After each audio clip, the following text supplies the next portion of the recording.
Hello and welcome to the second episode of the Oil, Gas, and Gravy podcast. We have a little bit of a skeleton crew today, so it's just me and Sebastian, but we're going to be covering today's Hurricanes win at the Blue Jackets, 4-2, the greatest of scores. Well said. Well said there, partner.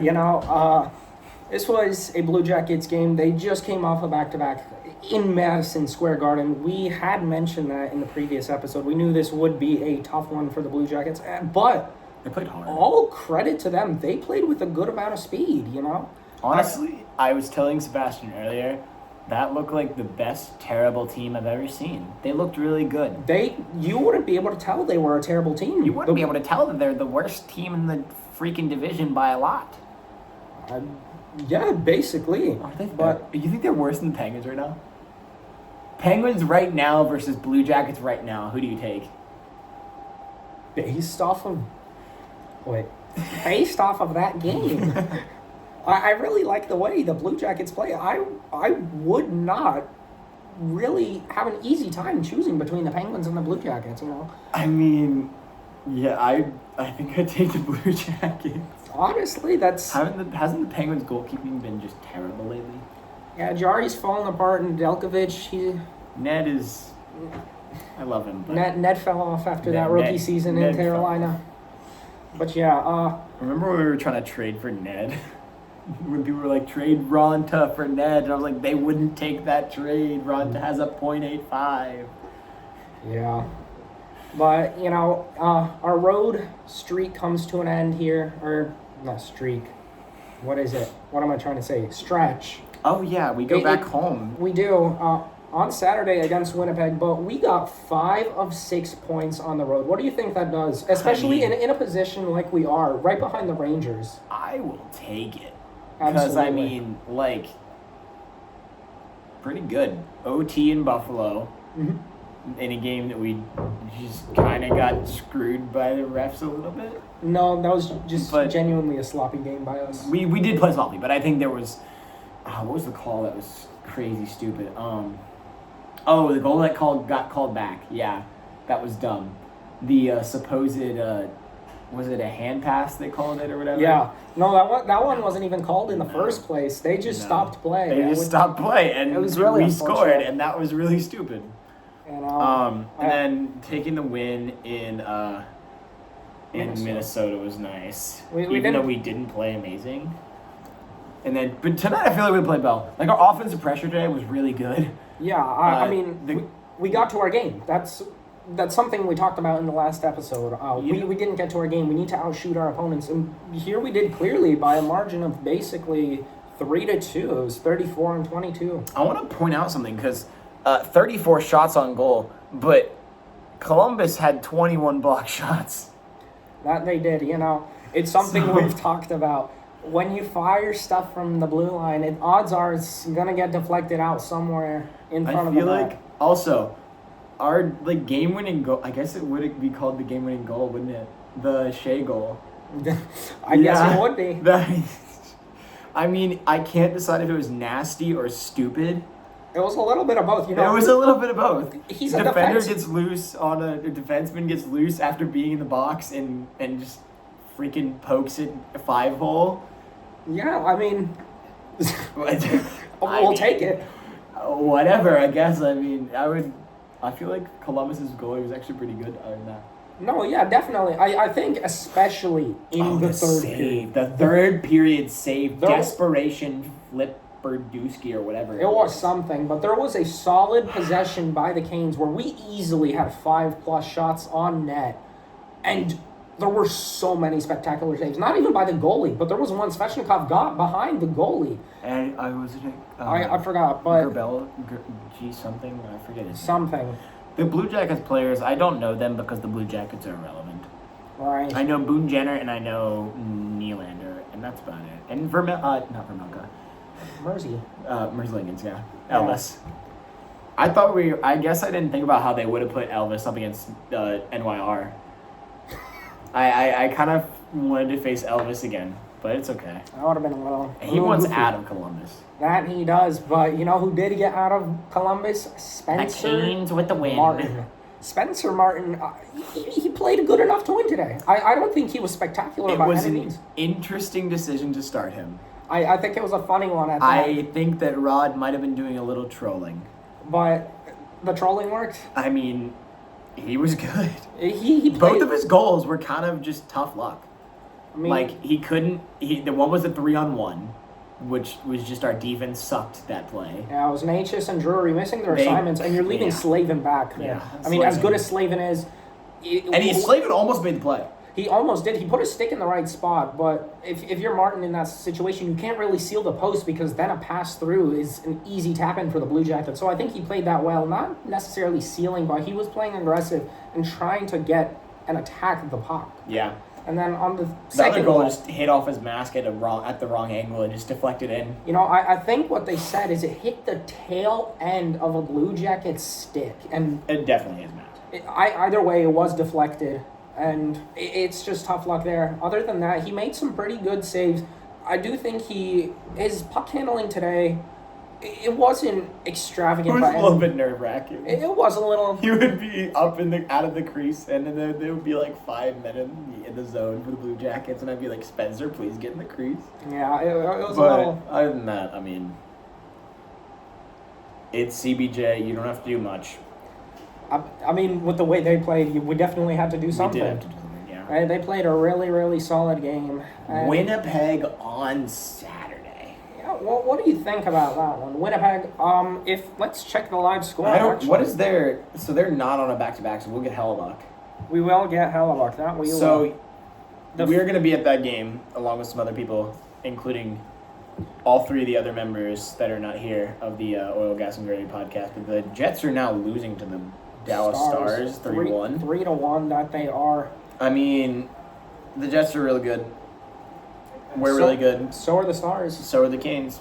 Yeah. I mean, it should be a pretty good, evenly matched game on Saturday. we'll hope to end my winless streak of being at Canes game. That is one. Perchance. You know, both games that I've been to, we've won. Yeah, Kraken So- and Devils Whalers night, yeah. Yeah, it was a pretty fun experience. But yeah, the Jets, I was looking at the highlights of their games today. They really didn't have a lot of defensive pressure. You know, Dallas, especially on their first goal, it was a careless turnover, and they were easily able to just gain possession on Robertson. Jason Robertson, so good. He just flung it into the net. It was a thing of beauty, but He's so good. Can we please, honestly, Tony DeAngelo for Jason Robertson, who says no? The Dallas Stars. No, actually, I think we said no to that.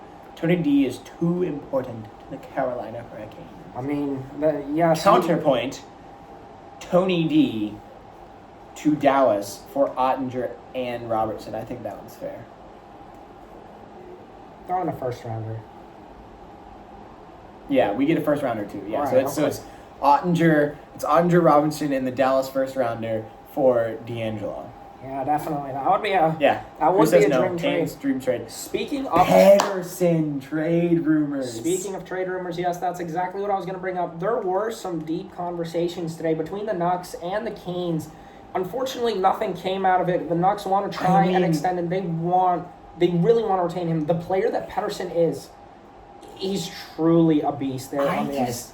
I don't know if I would be willing to give up Jarvis and another roster player. I think it would have been Jarvis and Drury maybe, or Jarvis and it would have to been. And it would have to have been like they would have asked for Nishkin from minors. They would have asked for a pick for sure. Mm-hmm. They probably would have asked for Jarvis and Natchez. They would have definitely had a pretty heavy toll on us. I don't take that deal. If I'm the Canes, I also don't take that deal. You know, Natchez, he's a valuable asset. Yes, his trade value is very high right now. So maybe if you can get him on a just swap deal, that would be something to consider. But having him in a bulk package with someone else like Seth Jarvis, who's really shown what he can do this season, especially on the power plays, leading the team in power play goals. You don't really take that if you're the Canes because you're losing so much star potential just for one star. Don't get me wrong, Elias Pettersson, awesome, freak on the ice. But I just don't take that. There's too much potential that we're giving up for Elias Pettersson. Yeah. I mean, I feel like it's tough for me to think about who I would be okay giving up. Because seeing Martin Necas on another team would hurt. It would hurt the least if he was on the Canucks because I'm a secondary Canucks fan. And I could just imagine him. Eli Tolvanen from the Kraken and Martin Necas goes to Seattle. I don't like it. I don't know. I'm a Kraken fan. That one's a little biased. Give me Bjorkstrand. Give me Bjorky Poo and Beniers. No, but Beniers for Necas. Anyways, some other names we've been tied to. Lindholm, Buchnevich, yes. and Tarasenko. Those three names I've heard tied to our team. What are your thoughts? And if we were to trade for one of those, who would you like to see? I think I go Buchnevich. I think you do too. Invaluable attacker. Also, I don't think Buffalo would ask for. St. Louis. Yeah, that's what I meant. That totally just the blue and yellow teams. I don't think St. Louis asks for all that much with Buchnevich. I mean, because I heard when they were having talks about Tarasenko, maybe. I think there was rumored talks about the Canes and Tarasenko, and I heard they were asking for Bunting. And that was all they were asking for. Bunting? I also know they had interest in D'Angelo. Who? The Blues. The Blues have interest in D'Angelo? I would, if it's... Tony D doesn't have a spot in our lineup, if it's a late round pick for D'Angelo for Buchnevich, I would gladly take that. I mean, you look at what the Flames just got for Tanev, and they got nothing. They basically just gave Tanev for free. The Flames, they got themselves, what was it? A unsigned drafty goalie prospect. They did. And one I've never heard of, by the way.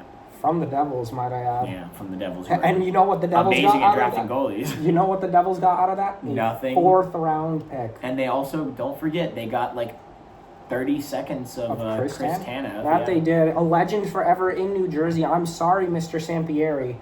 But, Sampy is going to be pissed. He will. And you have to ask Sampy how he feels about almost having Pettersson. Not Pettersson. Frick, Tanev, yeah. Tanev. They did for Tanev is so much more valuable, I feel like, than a random goalie prospect in 4th round pick. Tanev's one of the better defenders in the league. I wouldn't. I mean, no, then again, Calgary is selling hard because they're going into rebuild. That they are, yeah. Calgary. I mean, Markstrom's gone. Lindholm is probably gone. I don't know what you do with Markstrom. Because if I'm the Canes, I'm not going back to I'm not going to Markstrom because Martin's been great. Martin has been great. Cooch has been. I think this is the year. Calder. I think a legitimate Calder contender. I mean, I don't think you can say strictly because of the amount of games he's played. Strictly based off of that, I think. I think that based on how he's played, especially since coming back from injury, the first injury, not the most recent one that was 2 weeks. I mean, he's played like a Vezina.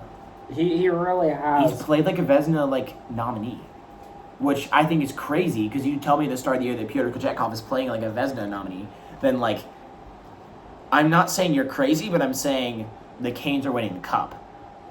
Because we think about, I would have thought we had Frederick Anderson healthy, which we do not. But apparently, Freddie Anderson will be back on the Canes within a week or so. That's what they're saying. And don't get me wrong. I don't know if I want that against Columbus. Who do we play after Columbus? Columbus, after Winnipeg. That's a good question. Let's check that out. We play after Winnipeg is... we don't have a game on...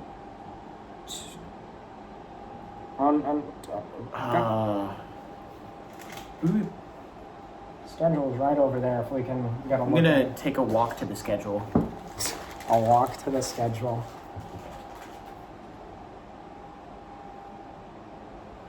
Oh, it's not until Thursday. I believe. Montreal. Montreal. I would rather have Freddie playing against Montreal because, A, it's on the road. For Montreal. Yeah. Oh, wait, they were home for that? I thought we already had them at home. We play them 3 times. Oh. We play them do 3 we? times. We do play them 3 times during the Eastern Conference, and we get them twice at home this year. I always forget that. Yeah. Okay, yeah. Either way, I think I would rather have Freddie start that game. But, I wonder what they do with... They probably carry 3 goalies. Yeah, that's a question I'm about to ask. What do we do? We're getting Anderson back. Martin's been playing sufficient. I don't think there's much wrong with Martin. And Kochetkov, obviously, I think he's really solidified himself as the starter this year. Yeah. So what do we do? Does Lemieux have options? We could option Lemieux to the AHL. I don't think we... I don't think we can. I think Lemieux's better. No, yeah, he has tenure. No. It's really a tough decision for the Canes to make. I think if you told me that we trade D'Angelo before Freddie comes back, I'd say that makes a lot of sense. Because it frees up the roster spot for Freddie so we can carry 3. We don't have to send Martin down. Ronta's going to get sent down and probably retire. I don't think Ronta. I don't think Ronta plays another NHL game. This is honestly, I think this is his last year in the contract. Granted, it was only 1 year, but I mean, we love the man Ronta. Respect the hell out of him. Ronta, mercy. He just really, compared to our other goaltenders, he's not been putting up the numbers, and he's injured right now. He's very injury prone.